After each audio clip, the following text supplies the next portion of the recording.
وعندما يلتقيان عند التقاطع تسألها أختها باستغراب عن سبب عودتها المفاجئة، لكن لينو تعترف بأنها لم تشعر بالاطمئنان، ولذلك عادت لترى لوتشينزو بنفسها. غير أن الأمور تأخذ منحى غير متوقع تماما، لأنه وقبل دخولهما إلى الفناء مباشرة تظهر امرأة ترتدي زيا عسكريا أسود بالكامل قادمة من أحد الأزقة المجاورة. تبدأ المرأة بالسؤال عما إذا كان لوتشينزو يعيش في هذا المنزل، وحين تستفسر لينو عن هويتها وما الذي تريده، تفاجئها المرأة بتعريف نفسها على أنها سوبانسين، خطيبة الرفيق لوتشينزو. في تلك اللحظة ترتفع نظرات لينو الحادة فورا، وترد ببرود قاس طالبة منها ألا تتحدث بلا تفكير، ثم تؤكد بثقة أن لوتشينزو زوجها بالفعل، وأن طلب زواجهما سيوافق عليه خلال هذا اليوم. لكن سوبانسين لا تبدو مهتمة بثقتها إطلاقا، بل ترد بهدوء مستفز أن طلب الزواج لم تتم الموافقة عليه بعد. وهنا يشتعل غضب لينو مباشرة بسبب نبرتها المستهترة، فتسألها عمن تقصده، ثم تؤكد أنها مهما كانت هويتها فلن تسمح للوتشينزو بالذهاب معها. غير أن سوبانسين تسحق كلماتها برد بارد وواضح، موضحة أن لوتشينزو رجل بالغ وهو الوحيد الذي يقرر مصيره بنفسه. لكن لينو ترفض تصديق ذلك، وتصر على أن الرجل قضى سنوات طويلة يعتني بعائلة لين بكل جهده وإخلاصه، لذلك من المستحيل أن يرحلوا بهذه السهولة. عندها توجه لها سوبانسين ضربة قاسية بكلماتها حين تذكرها بأنها بنفسها قالت سابقا إن عائلة لين لم تعتبر لوتشينزو يوما فردا حقيقيا من العائلة، ولذلك لا يوجد خطأ في أن تأخذه معها الآن. ثم تضيف أن لوتشينزو لم يكن يجرؤ على مخالفة الأختين لين أبدا، بل كان يطيعهما أكثر من أي شخص آخر. تبدأ الشكوك تتسلل إلى قلب لينو، فتسأل مباشرة إن كان السبب وراء ذلك هو العقد. وهنا تكشف سوبانسين الحقيقة كاملة أمامهما، وتظهر العقد الذي يحمل توقيع لوتشينزو وتاريخ انتهائه. وما إن تبدأ لينيانو ولين كانين بقراءة محتواه حتى تتجمد ملامحهما بالكامل من الصدمة، وكأن انفجارا دوى داخل رأسيهما. كان العقد ينص بوضوح على أن لوتشينزو ملزم طوال 5 سنوات كاملة بتلبية جميع احتياجات الأختين لين، والاهتمام بكافة تفاصيل حياتهما اليومية، إضافة إلى ضمان سلامتهما مهما حدث. وفي تلك اللحظة فقط تدرك لينيانو الحقيقة التي لم ترغب يوما في تصديقها، فكل ذلك الحب والرعاية والاهتمام الذي أغرقهما به طوال السنوات الماضية لم يكن سوى تنفيذ لبنود عقد لا أكثر. تتذكر حينها العد التنازلي الذي كان يكرره باستمرار، فيبدأ قلبها بالانقباض بعنف وكأنه يتمزق من الداخل، لأنها أخيرا تفهم أن الرجل لم يحبها يوما، بل كان ينتظر انتهاء السنوات ال5 بفارغ الصبر حتى يغادر حياتهما نهائيا. بل وتدرك شيئا أكثر قسوة، فلو لم تغلق الباب بالمفتاح ليلة الأمس لكان قد اختفى بالفعل دون أن يترك خلفه أي أثر. تشتعل مشاعرها أكثر، فتقبض على العقد بقوة وتندفع نحو لوتشينزو مطالبة بتفسير لكل ما حدث. لكن قبل أن تصل إليه يقع أمر صادم لم يتوقعه أحد. تنفتح نافذة الطابق الثاني فجأة، ويسقط جسد لوتشينزو منها كدمية انقطع خيطها. تصرخ لينيانو ولين كانين باسمه وتركضان نحوه، لكن سوبانسين تتحرك بسرعة أكبر بكثير، وتتمكن من الإمساك به قبل ارتطامه بالأرض. وبصعوبة شديدة يتمكن لوتشينزو من فتح عينيه ويتمسك بياقة سوبانسين بقوة، متوسلا إليها أن تأخذه معها بعيدا عن هذا المكان. ومن دون أي تردد توافق فورا. تفقد لينيانو هدوءها بالكامل، وتطالب بمعرفة المكان الذي ستأخذ لوتشينزو إليه باعتباره فردا من عائلتها. لكن سوبانسين تتجاهلها تماما وتواصل السير دون حتى أن تنظر إليها. ومع ازدياد غضبها تسألها لينو عن منطقتها العسكرية، ثم تذكرها بأن رتبتها ليست أعلى منها، لذلك لا تملك الحق بأخذ لوتشينزو معها. لكن في تلك اللحظة بالذات يصل صوت صارم وهادئ من الأمام يسألها عما إذا كانت ستمنع حتى والد لوتشينزو الحقيقي من أخذ ابنه معه. ترفع لينيانو رأسها بسرعة، وما إن ترى الأوسمة العسكرية اللامعة على صدر الرجل حتى تتجمد في مكانها من الصدمة، لأنها تتعرف عليه فورا. إنه لينسا، مدير مكتب الأمن الوطني، والرجل الذي كان يجلس إلى جانب القائد الأعلى خلال اجتماع ممثلي قادة المناطق العسكرية الوطنية.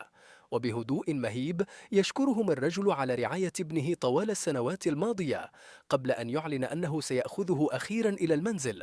تحاول لينيانو التمسك بآخر أمل لديها فتصرخ بأنها متزوجة من لوتشينزو بالفعل، لكن لينسا يحطم آمالها تماما حين يومئ لأحد الحراس فيتقدم ويسلمها طلب الزواج الرسمي، وبمجرد أن تقع عيناها على الكلمات الثلاث الكبيرة غير موافق عليه تشعر وكأن العالم بأكمله ينهار أمامها وتعجز عن منع دموعها من السقوط. تحاول التوسل إليهم حتى لا يأخذوا لوتشينزو بعيدا، لكن الوقت يكون قد فات بالفعل.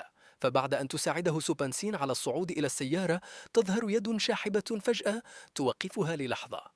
يستجمع لوتشينزو ما تبقى لديه من قوة ثم يعتدل بصعوبة وينظر مباشرة إلى لينيانو ولينكانين قبل أن يعلن بهدوء حاسم أن السنوات الخمس قد انتهت ولم يعد بينه وبين عائلة لين أي دين أو التزام بعد الآن، ثم يودعهما للمرة الأخيرة.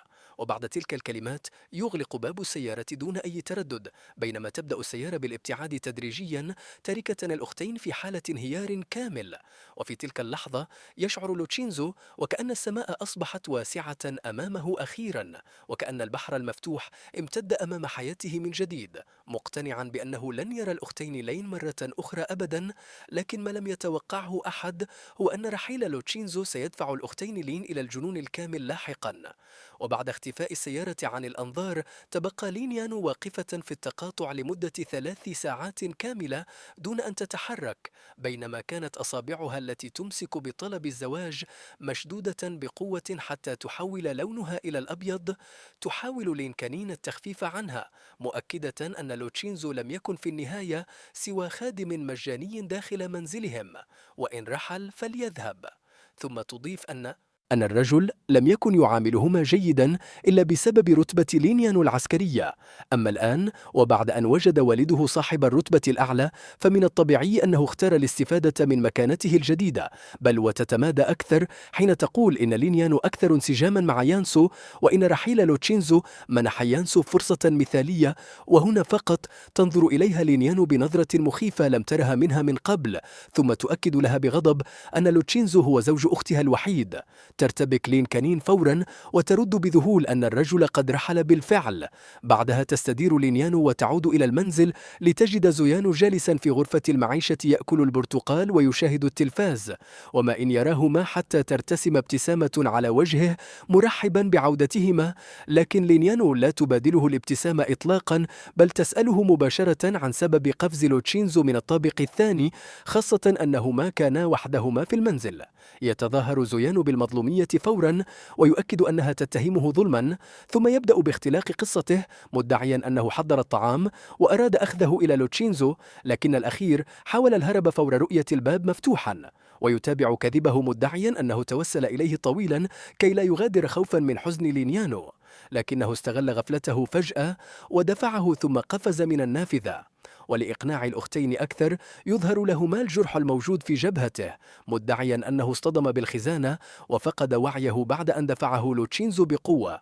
وعندما يلاحظ اختفاء الشك تدريجيا من عيني لينيانو يقترب منها متظاهرا بالندم، ثم يطلب منها أن تعاقبه لأنه فشل في مراقبة لوتشينزو. لكن لينيانو تتنهد أخيرا وتؤكد له أنها لا تلومه، لأن ما حدث هو مجرد مشكلة بين عائلة لين ولوتشينزو. وبعدها تبدأ بإخباره بأمر العقد، محاولة طمأنته حتى لا يشعر بالذنب. أما زويانو فكان بالكاد يخفي فرحته الهائلة في أعماقه، لأنه أدرك أخيرا أن كل ما كان يربط لوتشينزو بعائلة لين لم يكن سوى عقد مؤقت لا أكثر. يحاول زويانو تهدئة الأجواء بسرعة، مؤكدا أن رحيل لوتشينزو أفضل للجميع، خاصة أن لينيانو لا تحمل أي مشاعر حقيقية تجاهه أساسا. لكن كل كلمة تخرج من فمه تجعل تعابير لينيانو تزداد ظلاما وبرودا أكثر فأكثر. ومع عدم حصوله على أي رد يبدأ زويانو بالشعور بعدم الارتياح، بينما تحاول لينكانين التدخل سريعا لإنقاذ الموقف وتخفيف التوتر. لكن الصدمة الحقيقية تسقط عليهم فجأة حين تنطق لينيانو أخيرا بكلمات لم يتوقع أحد سماعها منها. تسألهم ببرود عمن قال إنها لا تحمل أي مشاعر تجاه لوتشينزو، وفي اللحظة نفسها تتجمد ابتسامة زويانو تماما فوق وجهه، بينما تشد لينيانو قبضتيها بقوة وتعلن بحزم أنها ستعيد لوتشينزو مهما كلف الأمر، ثم تؤكد أن الرجل الوحيد الذي ستتزوجه في هذه الحياة هو لوتشينزو وحده. تتحول ملامح زويانو إلى الشحوب فورا، وكأن تلك الكلمات سحقت كل آماله دفعة واحدة. وفي صباح اليوم التالي تستيقظ لين كانين وهي لا تزال شبه غائبة عن الوعي، فتفتح الباب بعفوية وتصرخ مطالبة لوتشينزو بإحضار الإفطار، متذمرة من أنها ستتأخر وأنه لم يوقظها كعادته. لكن بمجرد انتهائها من الكلام تتذكر ما حدث بالأمس، فتتوقف للحظة وتنظر بصمت نحو الغرفة الرئيسية. في تلك الأثناء تكون لينيانو قد ارتدت زيها العسكري بالفعل، وتقف عند الباب بملامح قاتمة وثقيلة للغاية، وفجأة يصل صوت لطيف من الطابق السفلي يدعو الأختين للنزول من أجل تناول الإفطار. تضيء أعينهما فورا للحظة قصيرة، ظنا منهما أن لوتشينزو عاد أخيرا، فيركضان بسرعة نحو الأسفل، لكن ما انتصلا حتى تكتشفا أن الشخص الواقف بجانب الطاولة ليس سوى زويانو. وفي لحظة واحدة تتحول فرحتهما القصيرة إلى خيبة أمل واضحة لا يمكن إخفاؤها. أما زويانو فيكاد يعض أسنانه من شدة الغيظ بعد رؤيته رد فعلهما.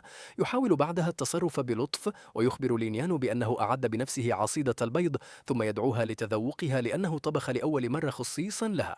لكن لينيانو تلاحظ فورا وجود قطع من البصل الأخضر داخل الطبق، فتقطب حاجبيها مباشرة. فقد نسي زويانو أنها لا تأكل البصل أصلا.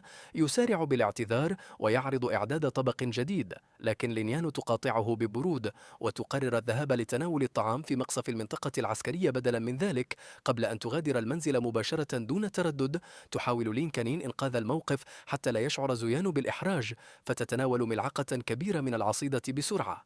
لكن الكارثة تقع فورا، إذ تسعل بعنف بعدما تعلق في حلقها قطعة كبيرة من قشر البيض. وفي مقصف المنطقة العسكرية تجلس لينيانو وهي تأكل بصمت، لكن عقلها لم يكن حاضرا هناك أبدا. فكلما مر الوقت كانت مشاعر الاشتياق تجاه لوتشينزو تزداد داخلها كالأمواج العاتية. وفي الليلة الماضية حاولت البحث بين أغراضه علها تجد رسالة تركها لها، لكنها اكتشفت صدمة أخرى، فقد أزال الرجل جميع متعلقاته بالكامل دون أن يترك خلفه أي أثر، وكأنه لم يعش هناك يوما من الأساس. لم تعد قادرة على تحمل الأمر أكثر، فتندفع مباشرة نحو مكتب قائد المنطقة العسكرية وتطلب نقلا فوريا إلى منطقة جنبي العسكرية، حتى لو كان ذلك يعني خفض رتبتها. ينظر إليها القائد بصدمة واضحة، متسائلا عن سبب رغبتها المفاجئة في الذهاب إلى جينبي، خاصة بعد حضور والدتها وأختها أيضا. تعترف لينيانو أخيرا بأنها دخلت في سوء تفاهم مع زوجها وأنه غادر إلى جينبي، لكن القائد يذكرها بأن طلب زواجها أعيد دون موافقة، ويخبرها أن الرؤساء على الأرجح رأوا أن لوتشينزو ليس الشخص المناسب لها، بل ويحاول إقناعها بأن هناك الكثير من الرجال الجيدين داخل الفرقة الفنية العسكرية، ويمكنها اختيار أحدهم إن أرادت الزواج. لكن لينيانو تحطم كل اقتراحاته بجملة واحدة فقط، حين تؤكد أن الرجل الوحيد الذي اعترفت به في حياتها هو لوتشينزو، ثم تطلب منه مساعدتها مهما كان الثمن.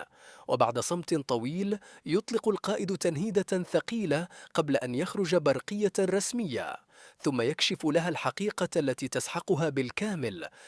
لقد صدرت أوامر مباشرة من القيادات العليا تمنع نقلها خارج المنطقة العسكرية الجنوبية الغربية لمدة 5 سنوات كاملة. تسقط الكلمات فوق لينيانو كالصاعقة، وكأن عمودها الفقري انهار تماما في تلك اللحظة، ولا يسعها سوى التفكير بشيء واحد فقط: هل وصل الأمر بلوتشينزو إلى درجة أنه لم يعد يريد رؤيتها أبدا؟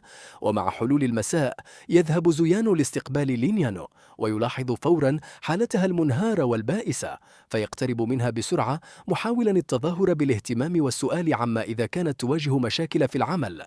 لكن قبل أن تجيبه تسمع تسمع مجموعة من الحراس يحيون زويانو بلقب زوج الملازم، فيتجمد وجهه للحظة ثم يحاول التهرب من الموقف سريعا مدعيا أنهم يمزحون فقط، ويطلب منها ألا تسيء الفهم. لكن زويانو لا يتوقف عند ذلك، بل يبدأ بالتعبير عن مشاعره القديمة، معترفا بأنه اشتاق إليها طوال السنوات ال5 الماضية، وأن الذكريات التي جمعتهما كانت الشيء الوحيد الذي أبقاه صامدا أثناء وجوده في الخارج، كما يعترف بأنه كان يحلم كل يوم بالعودة والبقاء إلى جانبها مجددا. غير أن لينيانو تدفعه بعيدا ببرود شديد فور محاولته احتضانها، ثم تخبره أن كل ما بينهما أصبح من الماضي، وأن المنطقة العسكرية تمر بفترة مزدحمة جدا بالمهام، كما أن لين كانين بحاجة للتركيز على دراستها استعدادا لاختبار الجامعة. ثم توضح له ببرود أكبر أنه إذا احتاج شيئا فعليه التواصل معها عبر مكتبها فقط. وفي تلك اللحظة يفهم زويان الرسالة الحقيقية خلف كلماتها، فهي لا تريد رؤيته أمامها إلا للضرورة القصوى. يفقد الرجل أعصابه تماما ويبدأ بالصراخ غاضبا متسائلا كيف تجرؤ على معاملته بهذه الطريقة بعد كل الوعود التي قطعتها له، ثم يذكرها بأنه الشخص الذي أنقذها وأنقذ أختها من الحريق في الماضي، ويصرخ بأن لوتشينزو لا يمكن مقارنته به أبدا، لأنه مجرد قروي بسيط لم يتلقى أي تعليم. ثم يسألها بانهيار إن كانت تفضل ذلك الرجل عليه فعلا. تنظر إليه لينيان للحظة طويلة، لكنها تشعر فجأة أن الشخص الواقف أمامها أصبح غريبا عنها بالكامل، ثم تجيبه ببرود قاس أنها لولا شعورها بالامتنان بسبب إنقاذه لها في الماضي لما تحملت تصرفاته حتى الآن. وبعدها تعترف أخيرا بأنه حتى لو كان لوتشينزو أدنى منه في كل شيء فهي لا تزال تحبه هو وحده. يتحطم زويان نفسيا بعد تلك الكلمات ويعود إلى المنزل بروح مدمرة بالكامل، لكن الكارثة الحقيقية كانت بانتظاره هناك. فبمجرد أن يفتح صندوق البريد يعثر على رسالة قادمة من الولايات المتحدة، وما إن يفتحها ويرى الصور بداخلها حتى يسقط الرعب فوق وجهه فورا، لتفلت الصور من يده وتسقط على الأرض. تظهر في الصور طفلة صغيرة بعمر 3 سنوات مغطاة بالجروح ووجهها متورم بالكامل. ينهار زويان فورا ويحتضن الصور بألم شديد، متوسلا لطفلة شياومين أن تنتظر قليلا حتى يأتي والدها ويأخذها إلى المنزل. وفي هذه الأثناء تلاحظ لين يانو اختفاء زويان لعدة أيام، فتظن أنه استعاد عقله أخيرا، لذلك لا تعير الأمر اهتماما كبيرا، بل إنها تبدأ بالتخطيط للذهاب بنفسها إلى جينبي خلال الأسبوع القادم من أجل إعادة لوتشينزو. وبعد شراء تذكرة القطار تبدأ بتحضير هدية له، وبينما تتخيل مقدار سعادتها عند رؤيتها ترتسم ابتسامة صغيرة فوق وجهها دون أن تشعر، لكن تلك الابتسامة لا تدوم طويلا. فبمجرد خروجها من المتجر تسمع الناس من حولها يتهامسون بشأنها بطريقة غريبة، ويتحدثون عن امرأة تخلت عن حبيبها الفقير من أجل الارتباط بابن مسؤول رفيع المستوى، بل ويصفونها بأنها تبدو محترمة من الخارج بينما قلبها فاسد من الداخل. تشعر لينيانو بالصدمة وتحاول الاقتراب لمعرفة ما يحدث، لكن لين كانين تصل راكضة في تلك اللحظة وهي بحالة ذعر كاملة، وتطلب منها النظر إلى الجريدة فورا. تمسك لينيانو الصحيفة، وما إن ترى العنوان الرئيسي حتى يتغير وجهها بالكامل. كان العنوان يتحدث عن شاب فقير أنقذ الآخرين من حريق، ثم تعرض للخيانة بعدما سرق ابن مسؤول كبير حبيبته منه. ورغم أن المقال استخدم أسماء مستعارة لكل من زويانو ولينيانو، إلا أن اسم لوتشينزو كتب كاملا دون تغيير حرف واحد. وفي مدينة صغيرة كهذه لم يحتج الناس للكثير من الوقت حتى يعرفوا بالضبط أي عائلة يقصدها المقال. وكلما تابعت لينيانو القراءة ازدادت تعابيرها ظلاما وغضبا، قبل أن تتمتم بأن ما كتب ليس سوى هراء كامل، ثم تطالب بمعرفة الشخص الذي نشر هذا الكلام. لكن لين كانين التي كانت تتصبب عرقا من شدة التوتر تخبرها بأنه لم يعد هناك وقت لذلك، لأن القائد اتصل بالمنزل وأصدر أمرا عاجلا يطالبها بالحضور إليه فورا.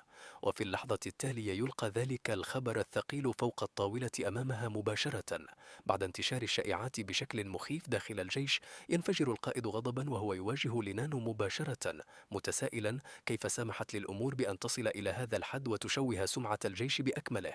ترتبك لينانو فورا وتحاول تهدئته مؤكدة أنها ستفتح تحقيقا في القضية، لكن القائد يقطع كلامها بحدة موضحا أن التحقيق لم يعد مهما الآن، لأن المشكلة الحقيقية هي الصورة السيئة التي أصبحت لدى الجميع عنها.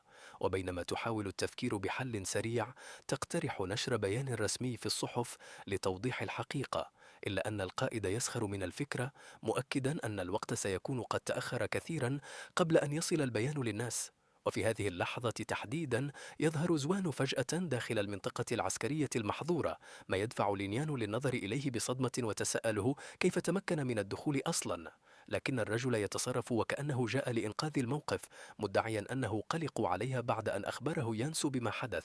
وعندما تسأله عن فكرته يفاجئها بعرض الزواج منها فورا، مدعيا أن إقامة الزفاف ستجعل الجميع يصدقون براءتها وتنتهي الشائعات نهائيا. ترفض لينيانو الأمر فورا، لكن زوانسو يستمر بالضغط عليها نفسيا، موضحا أن الوضع يزداد سوءا، وأن المنظمة إذا سمعت بالشائعات فقد تتهمها بعلاقة محرمة، وحينها ستنهار حياتها بالكامل. ويستغل الرجل غياب لوتشينزو عن المدينة ليقنعها أكثر، مؤكدا أن لا أحد هناك سيهتم بأمره.